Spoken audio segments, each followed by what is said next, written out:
नमस्कार दोस्तों, मैं महेंद्र।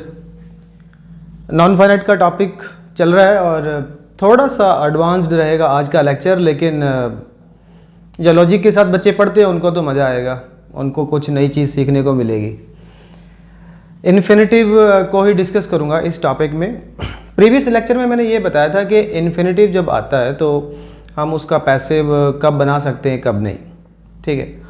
और आज इस लेक्चर में मैं आपको बताऊंगा कि हमें कब पैसिव ही यूज़ करना है और कब एक्टिव ही यूज़ करना है इन्फिनेटिव का। कब पैसिव फॉर्म यूज़ करनी है, कब एक्टिव फॉर्म यूज़ करनी है इन्फिनेटिव की, ये हम डिस्कस करेंगे, ठीक है।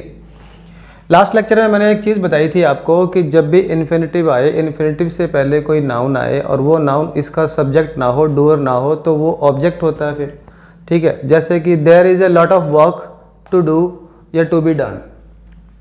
अब जो वर्क है, वर्क को थोड़ा कोई काम करना, वर्क को तो किया जाएगा। अब जो वर्क है इस इन्फिनेटिव का ऑब्जेक्ट है, तो हम इसका एक्टिव फॉर्म में भी लिख सकते हैं, इसको पैसिव फॉर्म में लिख सकते हैं, दोनों ठीक है। There is a lot of work to do और there is a lot of work to be done, दोनों ठीक है। यहाँ पे ना तो काम पे फोकस है, ना किसी पर्सन पे फोकस है, ठीक है। It's okay, you can use both. अब अगले सेंटेंस में आओ, give me the names of the people, मुझे उन लोगों के नाम दे दो टू कॉन्टैक्ट, जिनको कॉन्टैक्ट करना है, ठीक है, या टू बी कॉन्टैक्टेड, ठीक है, एक ही बात है। अब देखो ये जो इन्फिनेटिव आया है टू कॉन्टैक्ट, उसके बाद जो उससे पहले जो नाउन है, अब पीपल को तो कॉन्टैक्ट, पीपल तो सब्जेक्ट है नहीं, पीपल को ये जो कॉन्टैक्ट करने का काम इन लोगों को थोड़ा करना, रादर इन लोगों को ही कॉन्टैक्ट किया जाएगा, ठीक है। तो ये जो पीपल है, ये पीपल इस इन्फिनेटिव का ऑब्जेक्ट है। हम एक्टिव फॉर्म में भी लिख सकते हैं, हम पैसिव फॉर्म में भी लिख सकते हैं, दोनों ठीक है। Give me the names of the people to contact और टू बी कॉन्टैक्टेड, दोनों ठीक है। आप यहाँ दोनों कर सकते हैं, बोथ आर करेक्ट। लेकिन अगले एग्जाम्पल में अब आई सेंट मोहन अ नोटबुक, मैंने मोहन को एक नोटबुक भेजी, टू चेक या टू बी चेक्ड।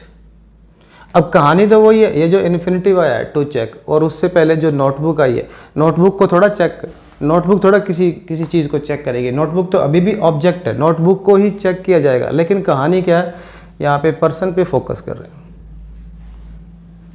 ऊपर जो एग्जाम्पल थे उसमें पर्सन नहीं आया था, ठीक है, यहाँ पे पर्सन आ गया। अब यहाँ पे मोहन ज़्यादा इंपॉर्टेंट है। मैं कह रहा हूँ यार, मैंने मोहन को भेजी थी एक नोटबुक चेक करने के लिए, तो पर जो फोकस है ना वो एक्शन पे नहीं है, चेकिंग पे फोकस नहीं है, फोकस है मोहन पे। जब पर्सन पे फोकस होगा ना, तब आप पैसिव फॉर्म यूज मत करना, तब आप एक्टिव फॉर्म यूज करना। I sent Mohan a notebook to check, ऐसे, ठीक है। नेक्स्ट एग्जाम्पल आओ,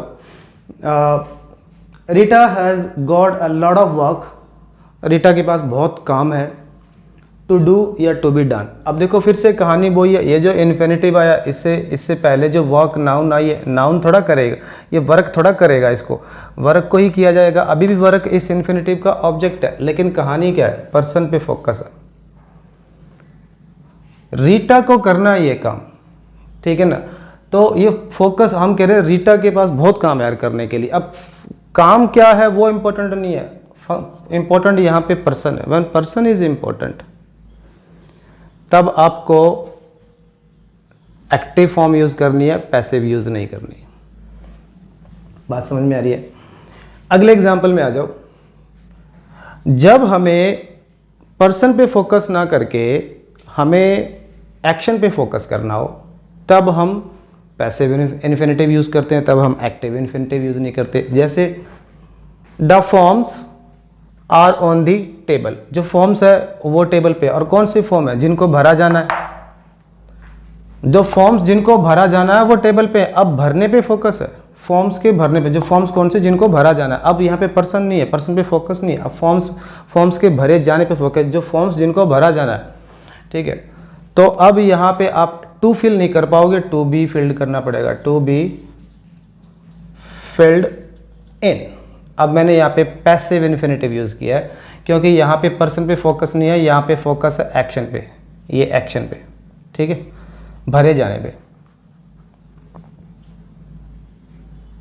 अब यहाँ पे आप एक्टिव मत यूज करना, पैसिव यूज करना। नेक्स्ट एग्जांपल आओ, the carpets are in the next door. अब कौन सी कारपेट,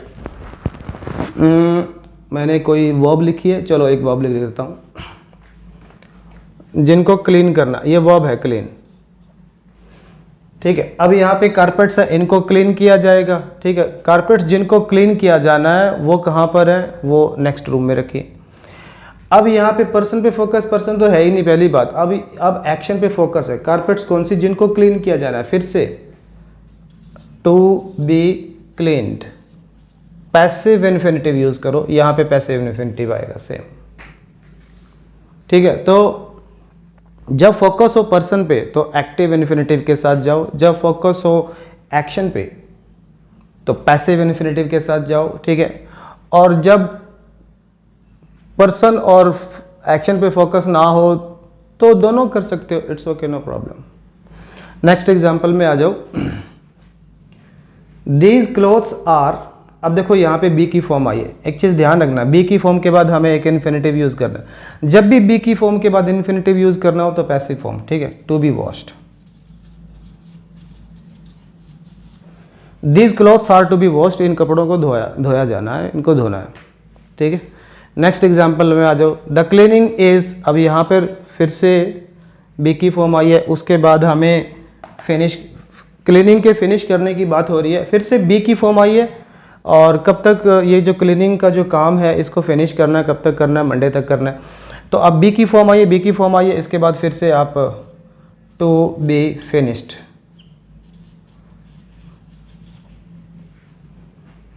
बी की फॉर्म के बाद हमेशा आप जो इन्फिनिटिव यूज करोगे वो पैसिव फॉर्म उसकी यूज करो, ठीक है।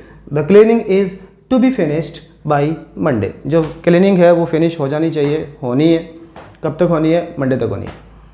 अब इस एग्जाम्पल में आ जाओ। नोबडी वॉज, अब यहाँ पे बी की फॉर्म आई है, ठीक है, और ब्रैकेट में वर्ब है ब्लेम। अब कायदे से तो जो मैंने आपको समझाया है, बी की फॉर्म आई है तो टू बी ब्लेम्ड होना चाहिए, लेकिन यहाँ पे आएगा टू ब्लेम। अब आप कहोगे कि ये टू ब्लेम कैसे आ गया फिर बी की फॉर्म के बाद, तो पैसिव इन्फिनिटिव, क्योंकि ना ये कुछ एक फिक्स्ड फ्रेज है। टू ब्लेम, टू ब्लेम एक फ्रेज है जिसका मतलब है रिस्पॉन्सिबल, रिस्पॉन्सिबल, ठीक है। तो इसको आप टू बी ब्लेम्ड मत करना, पेपर में हमेशा ऐसे लिखना, nobody was to blame. Nobody was to blame का मतलब है nobody was responsible for the accident, कोई भी आदमी जिम्मेदार नहीं था एक्सीडेंट के लिए। ऐसे अगर ये सारी बातें आप समझ गए हो तो एक क्वेश्चन मैं आपके लिए डाल रहा हूँ, आप मुझे उसका आंसर बताना कि उसमें एक्टिव फॉर्म लिखनी है इन्फिनिटिव की या पैसिव लिखनी है इन्फिनिटिव की फॉर्म, वो आप डिसाइड करना।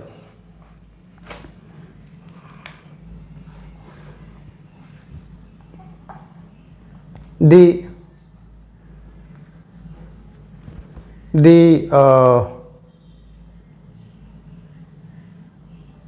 car dash